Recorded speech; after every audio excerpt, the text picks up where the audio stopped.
Hello, welcome all of you to my YouTube channel, and today I am going to continue the previous episode of this chapter SOC.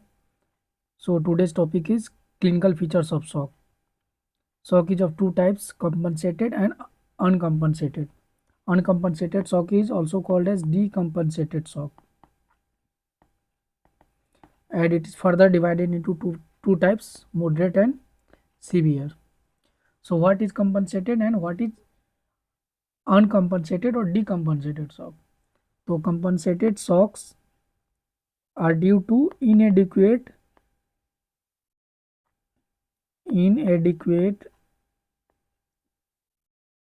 tissue perfusion. Both are inadequate tissue perfusion, but body can, in compensated shock, body can compensate it when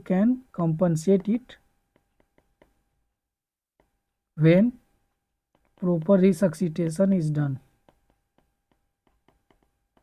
But in case of decompensated shock, body cannot compensate it.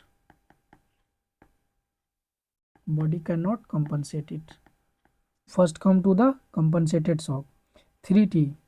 3T is tachycardia, tachypnea, and tension is normal.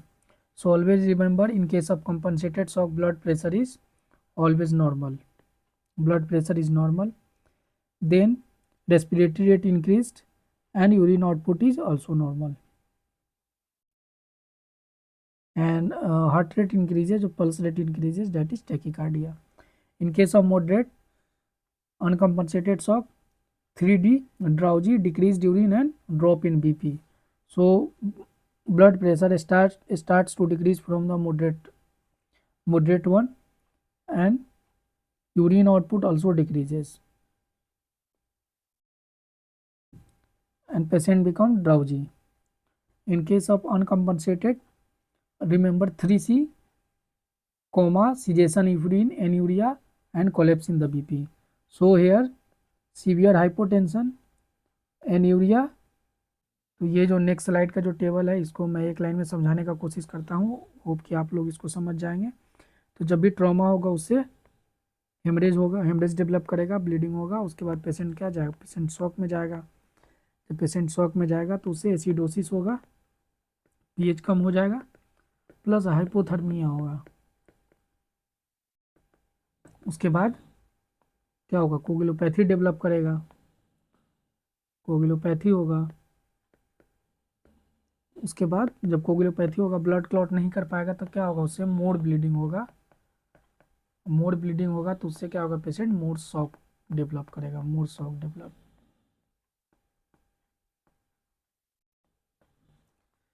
तो ये table का short एक line में मैंने आपको इसको बता दिया है। Next slide is traditional classification of haemorrhagic shock. Hemorrhagic shock is divided into 4 classes. Class 1, less than 50% of blood loss. Then class 2, 15 to 30%. Class 3, 30 to 40%. And class 4 is greater than 40%. Then this table is for the trauma patient when come to the emergency. This phase is divided into 2 parts. This one is early phase, and this one is late phase.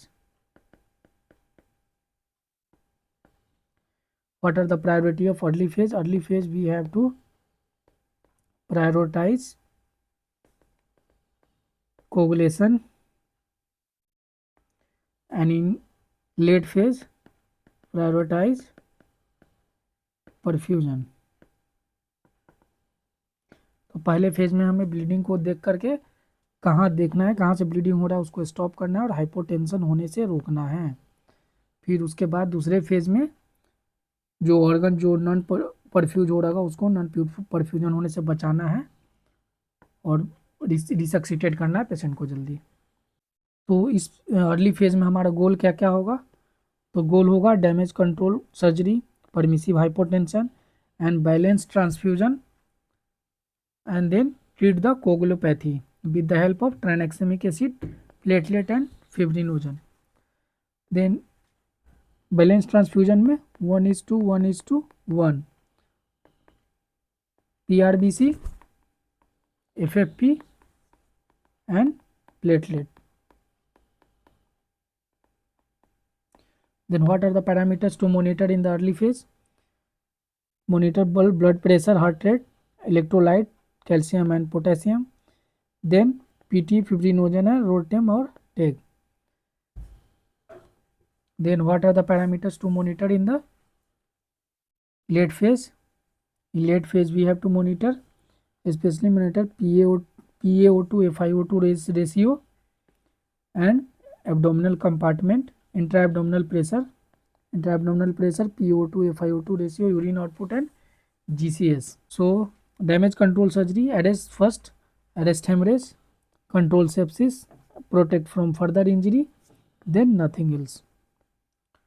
Monitoring for patient in the shock: minimum we have to monitor ECG, pulse oximetry, blood pressure and urine output. Then additional modalities to be monitored are central venous pressure, invasive blood pressure, cardiac output, base deficit and serum lactate. Lactate and base deficit are global hypoperfusion indicator. So base deficit and lactate should be monitored.